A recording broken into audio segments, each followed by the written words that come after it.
दोस्तों, यूके में हफ्ते और इतवार के रोज घरों में रहने के ऐलानात किए जा रहे हैं क्योंकि तूफान देव का अलर्ट जारी हो गया है। शदीद तूफानी हवाओं, बारिश, जबकि पहाड़ी इलाकों में शदीद बर्फबारी का सिलसिला शुरू होने का इम्कान है। अस्सलाम वालेकुम नाजरीन। इस मुल्क के वेदर का आज तक पता नहीं चला। हमसे पहले वालों को पता नहीं चला तो हमें क्या पता चलेगा कि यहाँ कब शुरू हो जाए। गर्म कपड़े निकालो तो बर्फ शुरू हो जाती है। बर्फ के कपड़े निकालो तो 18-20 पे टेम्परेचर चला जाता है, पसीने छूट जाते हैं। गाड़ी में शीशे खोल के घर से बाहर निकलो और 2 मील के बाद पता चलता है कि जनाब एसी लगाना पड़ेगा या शदीद हीटर जलाओ। मतलब अजीब सिलसिला है यहाँ पर कि अब गर्मियों का आगाज़ होने जा रहा है, बल्कि हो चुका है अब तो गर्मियों का आगाज़। और वेदर की सूरत हाल ये है कि अब फिर एक देव अलर्ट जारी हो गया है। देव नाम रखा है उसका। एक तो माशाल्लाह नाम ऐसे चुन चुन के रोमांटिक किस्म के रखते हैं, जैसे देव जो वो नहीं, वो एक फिल्म भी आई थी क्या, देवदास के पता नहीं क्या, इस तरह मतलब जहन में एक अजीब सा उसका वो बन जाता है, लेकिन नाम उसका इतना ख़तरनाक सा होता है। अपना काम, उसका नाम तो बड़ा रोमांटिक सा होता है, काम उसका ख़तरनाक सा होता है, और जनाब नाम उसका बड़ा खूबसूरत सा रोमांटिक सा देव। बहरहाल मजाक अपनी जगह पर, लेकिन इसको थोड़ा सीरियस भी लेना है। अच्छा, एक बात मैं शुरू में बता दूं, मैंने पिछले कुछ महीने पहले जब ये मौसम बड़ा ख़राब था जनाब, रोज़ बर्फ़बारी की अलर्ट आ जाती थी और मैं कहता था जी, मैं तो ज़ाहिर है वहाँ से पढ़ के जो वो मेट ऑफिस जो बताता है वही आपको बताता हूँ। मैं हर दूसरे चौथे दिन जब कहते शदीद बर्फ़बारी जनाब, और देखते भी थे कि बाहर वो जो नमक वाले ट्रक हैं वो जा भी रहे होते थे, नमक फेंक रहे होते थे। तो मैं जब भी खबर देता था कि जनाब कल शदीद बर्फ़बारी की इतला है, तो ऊँधी ही नहीं सी।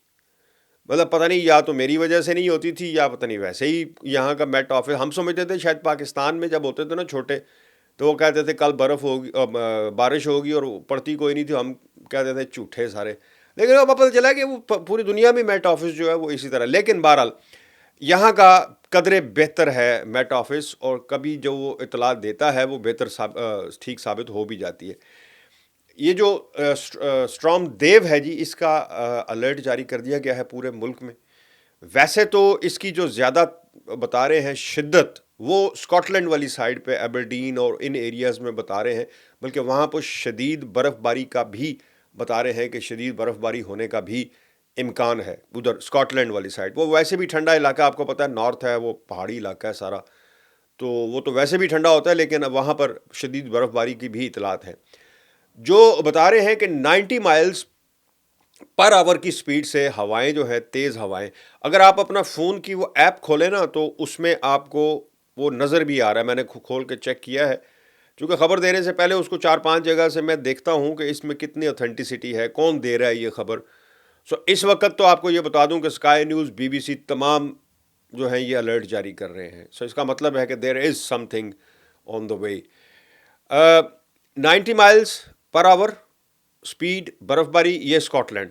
मैं फिर बता दूं, स्कॉटलैंड जो इधर का इलाका है साउथ का, या लोअर नॉर्थ, ये जो नॉर्थ ईस्ट है या नॉर्थ वेस्ट है, यहाँ पर बता रहे हैं कि 60 to 70 माइल्स पर आवर की स्पीड से हवाएं जो हैं वो शदीद बारिश और तूफ़ानी जो है, मतलब दरख्तों के गिरने के ख़तरात जो हैं वो भी मौजूद हैं। लोगों को मैं भी इसलिए बता रहा हूँ कि लोगों को ये अलर्ट्स इसलिए जारी कर रहे हैं कि गैर ज़रूरी सफ़र से मना किया जा रहा है। कि अगर आपका कोई बहुत, वैसे तो आजकल आपको पता है ईस्टर की छुट्टियां हैं, बच्चों को भी स्कूल से छुट्टियां हैं, लोग कहीं ना कहीं प्लान ज़रूर किया हुआ है, कहीं दूर नहीं जाना तो कम से कम रिश्तेदारों के घर, या आगे पीछे दूसरे शहर कोई रहने वाला बहन भाई के घर। तो कल का दिन जो है ये हफ्ते और इतवार, ये जो है हफ्ता और इतवार, हफ्ते वाले दिन तो आप देखें अपने फ़ोन के ऊपर तो आपको पूरा दिन ही वो नज़र आएगा, तूफ़ान का वो आइकन सा नज़र आएगा। संडे को भी बता रहे हैं कि यही सूरत हाल रहेगी, लेकिन कदरे कम। मैं इसलिए ये बताता होता हूँ वेदर की ख़बरें कि सम टाइम बाज़ लोगों को ये पता नहीं होता कि क्या होने जा रहा है, क्या हो रहा है। ये वेदर के हवाले से वो लॉन्ग ड्राइव या किसी लॉन्ग टूर पे उन्होंने प्लान किया होता है, लेकिन फिर उनके लिए आगे बड़ी मुश्किलात होती हैं वहाँ जहाँ के रहना हो, या सफ़र के दौरान बच्चे छोटे साथ होते हैं। मैंने एक کچھ، کیونکہ آپ کو پتہ ہے موٹر وے پہ یہاں گاڑی کھڑی خراب ہو جائے تو آپ کھڑی تو کر سکتے ہیں ہارڈ شولڈر پہ، لیکن آپ گاڑی میں بیٹھ نہیں سکتے. اور میں نے ایک فیملی کو دیکھا ایک دن، یقین کریے کہ میں مطلب سوچتا ہی رہا کہ اس بیچاری فیملی کا کیا بنے گا. شدید بارش لگی ہوئی تھی، چھوٹے بچے تھے ان کے ساتھ، کوئی 8-10 سال کے 3-4 بچے تھے، 2-3. اور وہ فیملی، گاڑی ان کی خراب ہو چکی تھی اور وہ باہر نکل کر گاڑی سے سائڈ پر کھڑے تھے، چونکہ یہاں جرم ہے گاڑی میں بیٹھنا. اگر گاڑی خراب ہو جائے آپ کی موٹر وے کے اوپر، آپ نہیں بیٹھ سکتے، کیونکہ بہت بڑے بڑے حادثات ہوئے یہاں پر. وہ بارش، شدید بارش میں باہر کھڑے ہوئے تھے. سو اس قسم کی جو الرٹس ہوتی ہیں وہ ضروری نہیں ہوتا کہ کوئی درخت گرنے کی یا پتہ نہیں کس طرح کی تباہی، اس طرح کے چھوٹے چھوٹے واقعات جو ہوتے ہیں ان سے بچنا بھی ضروری ہوتا ہے. امید ہے میرا یہ ولاگ بھی آپ کے شاید کسی کام آ جائے. دعاؤں میں یاد رکھیے گا. مجھے دیں اجازت. اللہ حافظ.